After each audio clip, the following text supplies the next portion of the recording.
ഒരു 5 മിനിറ്റ് നടന്നപ്പോഴേക്കും 2 നിഴല് എനിക്ക് ഓപ്പോസിറ്റ് സൈഡിൽ കാണും. 2 പേര് നടന്നു വരിക. ഞാനൊന്ന് സ്റ്റോപ്പായി. ഞാൻ സ്റ്റോപ്പായപ്പോൾ അവരും സ്റ്റോപ്പായി. 2013 അവസാനത്തോടെയാണ് ഞാൻ ഹംപിയിൽ പോകാം എന്നുള്ളൊരു തീരുമാനം എടുക്കുന്നത്. എൻ്റെ കയ്യിൽ ആ കാലത്ത് ഗൂഗിൾ മാപ്പോ സ്മാർട്ട് ഫോണോ ഒന്നും ഇല്ലായിരുന്നു കേട്ടോ. ആകെ ഉണ്ടായിരുന്നത് ചെറിയൊരു ക്യാമറയും പിന്നെ മെമ്മറി കാർഡൊക്കെ ഇട്ട് പാട്ട് കേൾക്കാവുന്ന ഐപോഡ് എന്ന് പറഞ്ഞൊരു ഡിവൈസോ കേട്ടോ. ഞാൻ ബുക്കൊക്കെ നോക്കിയിട്ടാണ് ഹംപിയിൽ എങ്ങനെ പോകാമെന്ന് മനസ്സിലാക്കിയത്. അങ്ങനെ ഒരു ദിവസം രാത്രി കേരളത്തിൽ നിന്ന് ബാംഗ്ലൂരിലേക്ക് ബസ് എടുത്ത് രാവിലെ ബാംഗ്ലൂർ എത്തി. പിന്നെ അവിടുന്ന് ഹോസ്പെറ്റ് എന്ന് പറഞ്ഞ സ്ഥലത്തേക്ക് കേട്ടോ ബസ്, അതായത് കർണാടക ഗവൺമെൻറ് ബസ്. 8 മണിക്കൂർ യാത്രയുണ്ട്. എൻ്റെ ഓർമ്മ ശരിയാണെങ്കിൽ ഹോസ്പെറ്റിൽ നിന്ന് ഒരു 5 കിലോമീറ്റർ എങ്ങാണ്ടേ ഉള്ളൂ ഹംപിയിലേക്ക്. അങ്ങനെ ഞാൻ അവിടെ ഹംപിയിലെത്തി. ബാംഗ്ലൂരിൽ നിന്ന് ഹോസ്പിറ്റൽ വരെയുള്ള യാത്രയില്ലേ, അത് ഞാൻ ഇപ്പോഴും ഓർക്കുന്നു. ഈ ഐപോഡിനകത്ത് ഞാൻ ചിന്നത്തമ്പി എന്ന് പറഞ്ഞ പടത്തിലെ പാട്ടൊക്കെ ഇട്ട് ഇങ്ങനെ പുറത്തൊക്കെ നോക്കി ഇങ്ങനെ ഇരിക്കുന്നതൊക്കെ. ഹംപിക്ക് 2 സൈഡുണ്ട് കേട്ടോ. ഒരു സൈഡ് ഓൾഡ് ഹംപി, ഭയങ്കര ട്രഡീഷണലാണ്, ഒരുപാട് അമ്പലങ്ങളൊക്കെ ഉള്ളത്. പിന്നെ ഒരു റിവറുണ്ട്. ആ റിവറിൻ്റെ അപ്പറേ സൈഡിൽ ആക്ച്വലി ഒരു ഹിപ്പി സ്റ്റൈലാണ്, കഫേകളും പാർട്ടികളും അങ്ങനെയൊക്കെ ഉള്ളത്. എൻ്റെ ലക്ഷ്യം മങ്കി ടെമ്പിളിൽ എത്തുക എന്നുള്ളതായിരുന്നു കേട്ടോ. മങ്കി ടെമ്പിൾ ആക്ച്വലി ഹിപ്പി സൈഡിലാണ്. ഞാൻ താമസിക്കുന്നതെല്ലാം ഓൾഡ് ഹംപിയിലും.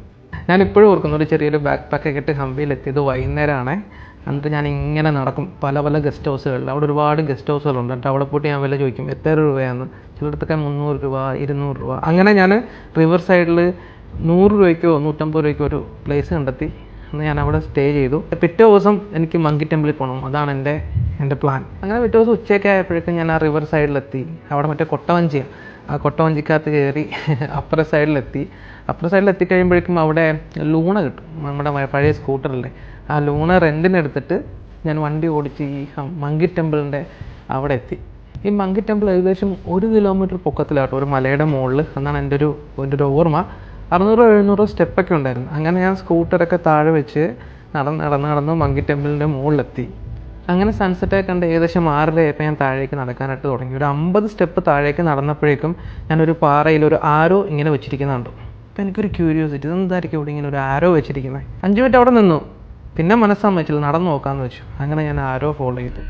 അത് കഴിഞ്ഞപ്പോഴേക്കും അടുത്തൊരാരോ, അതിങ്ങനെ അങ്ങ് പോയിക്കൊണ്ടിരിക്കുക. ഞാനിത് ഫോളോ ചെയ്ത് അങ്ങ് നടന്നു. ഏകദേശം 6:30 നടക്കാൻ തുടങ്ങി. ഞാൻ 1 മണിക്കൂറോളം ഇങ്ങനെ നടന്നു. എന്നിട്ടും ഇതെവിടെ എത്തുന്നില്ല. 7:30 ഇരുട്ടായി തുടങ്ങി. എനിക്ക് ചെറുതായിട്ടൊരു ആങ്സൈറ്റീസ് വന്നു തുടങ്ങി. ഞാൻ വിചാരിക്കുന്നു ഇനി തിരിച്ചു പോയാലോ. കാര്യം വെച്ചാൽ ഓൾറെഡി 7:30 1 മണിക്കൂറായി ഞാൻ നടക്കാൻ തുടങ്ങിയിട്ട്. ഇനി തിരിച്ച് നടന്ന് അവിടെ ചെന്നിട്ട് താഴെ ഇറങ്ങി എൻ്റെ സ്കൂട്ടർ എടുത്ത് ആ കടവിൽ പോകണം. അവിടെ നിന്ന് കൊട്ടവഞ്ചി കയറിയാലേ എനിക്ക് എൻ്റെ റൂമിലെത്താൻ പറ്റും. കടവാണെങ്കിൽ 9 മണിക്ക് ക്ലോസ് ചെയ്യുകയും ചെയ്യും.